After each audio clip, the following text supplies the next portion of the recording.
Hello everybody, good evening. Welcome to yet another new episode of EFA Spoken English Official and I am Krishnanjana. কেমন আছো তোমরা সবাই? আশা করি সবাই ভালো আছো, সুস্থ আছো। আমার শরীরটা খুব একটা ভালো ছিল না, তাই কিছুদিন ভিডিও করা হয়নি। But we are back in action. আজকে আমরা যেটা ডিসকাস করব সেটা হচ্ছে লেটার রাইটিং। খুব কমন একটা বিষয়, স্কুলে বলো, কলেজে বলো, কম্পারেটিভ এক্সামসে বলো, সামটাইমস ইভেন ইন ইন্টারভিউজ, অনেক ক্ষেত্রেই লেটার লিখতে হয়, ইমেলস করতে হয়, তাই না?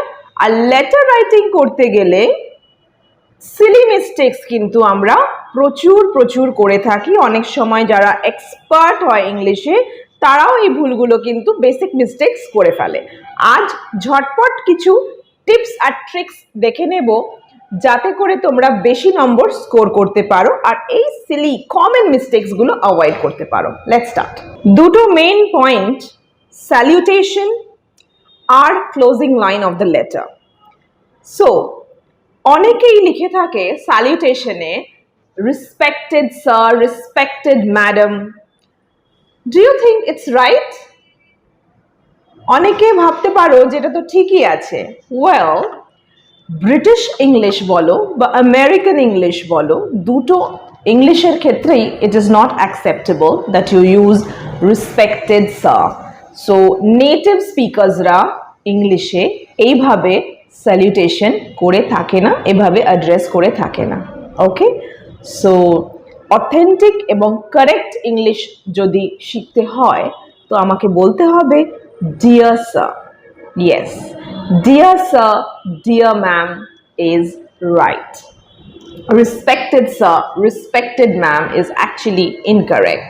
However, কিছু countries এর যে কালচার আর সেট আপ হয় সেখানে it might be accepted, but as I said, accurate English wise দেখতে গেলে it's not acceptable, wrong হয়ে যাবে।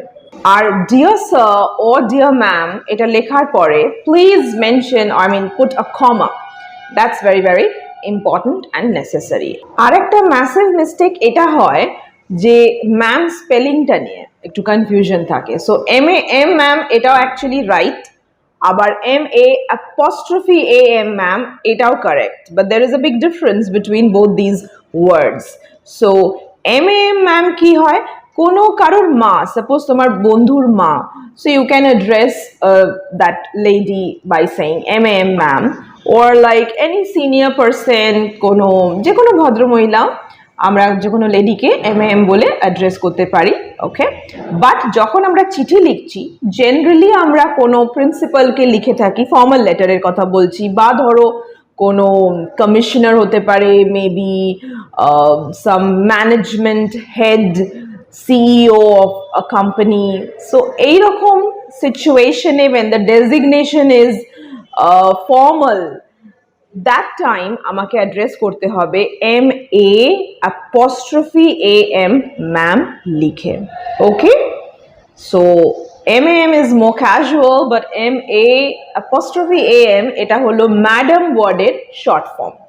ঠিক আছে, সো এই মিস্টেকটা কিন্তু অ্যাভয়েড করো, মানে করো না। অলরাইট, আর তোমরা চাইলে কিন্তু শুধু স্যার বা শুধু ম্যাম বলেও স্যালিউটেশন দিতে পারো, like you can say sir comma or maybe ma'am বা ম্যাডাম কমা, তাহলেও হবে। But it's always good to use the word dear. Okay, that is really good. It shows a lot of respect. It comes with a lot of love and respect, so you should go for dear, that's best. এইবারে চলে যাব closing লাইনে। তো যখন আমরা and করছি common mistake হয়ে থাকে এই যে জায়গাটা আমরা বলি yours faithfully, when you are just about to sign, সিগনেচারের ঠিক আগে আমরা যেটা লিখি যে yours faithfully, তো অনেকে এখানে yours এ apostrophe s দিয়ে দেয়, but do you know why apostrophe s বলে কোনো ওয়ার্ড এক্সিস্ট করে না? It is just impossible. There is nothing known as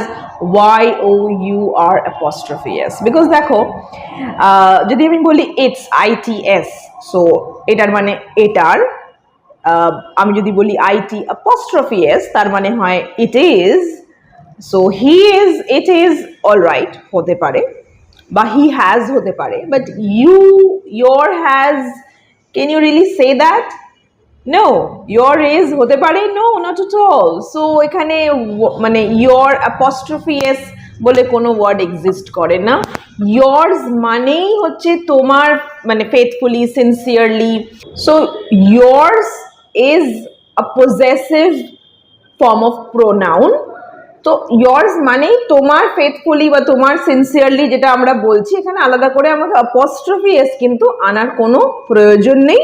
আর সব থেকে ইজি কথা যেটা মাথায় রাখতে হবে, একটা মাথায় সিল করে নাও যে YOUR apostrophe s বলে কিছু হয় না।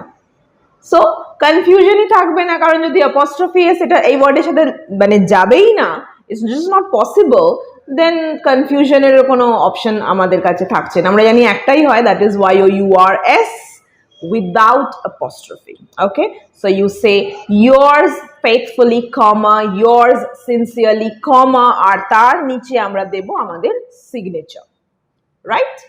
আর একটা কথা মাথায় রাখতে হবে, yours এর Y ক্যাপিটাল, faithfully এর F কিন্তু স্মল লেটারের F হবে। ওকে, এখানেও অনেকে কনফিউজড হয়ে যায়। সো এইগুলোতে কিন্তু প্রচুর মার্কস কাটা যায়, অনেকটা মার্কস কমে যায়, কিন্তু এই সিম্পল জিনিসগুলো যদি আমরা মাথায় রাখি তাহলে কিন্তু নম্বর পাওয়াটা লেটার রাইটিংয়ে অনেক ভালো, অনেক better, because letter writing is actually scoring. ওই রুলসে অনেক মার্কস কাটা যায়। লেটার রাইটিংয়ে তোমাকে বিশাল কোনো এসে লিখতে হবে না, you don't have to become very poetic and imagination, creativity, এত কিছু অ্যাকচুয়ালি লাগে না, যেটা আমাদের এসে রাইটিংয়ে লাগে, কম্প্রিহেনশন করতে লাগে। I mean, a composition, essay writing, you need to do that. But letter writing is more about the rules. এখানে আমাকে writing skill এ বিশাল কিছু একবারে poetic হয়ে creativity দেখাবার কোনো অত দরকার নেই, right? So আমরা কি দেখলাম যে yours এর y টা capital, faithfully বা sincerely যেটা তুমি লিখবে, lovingly যেটা তুমি লিখছো সেটা কিন্তু থাকছে আমাদের ছোট হাতের small letter এ থাকছে, and sincerely, faithfully is always the best. For formal letter writing, I would always prefer faithfully more. Okay, and okay, after that comma দিয়ে sign করে দেবে and you're sorted. Yes, তো এই সিম্পল রুলস গুলো একটু মাথায় রেখো। আমি একদম নিশ্চিত যে এই মিস্টেকস গুলো না করলে তোমাদের এখানে অনেক নম্বর বেড়ে যাবে। ওকে, so I wish you the very best. I wish you the very best for all your upcoming endeavors.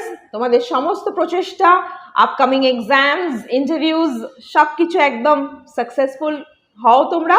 ওকে, এই গুড উইশ দিয়ে আজকের ভিডিওটা এখানে এন্ড করছি। ভালো থেকো, সুস্থ থেকো, আবার দেখা হবে খুব তাড়াতাড়ি in the next video. Thanks for watching, bye bye.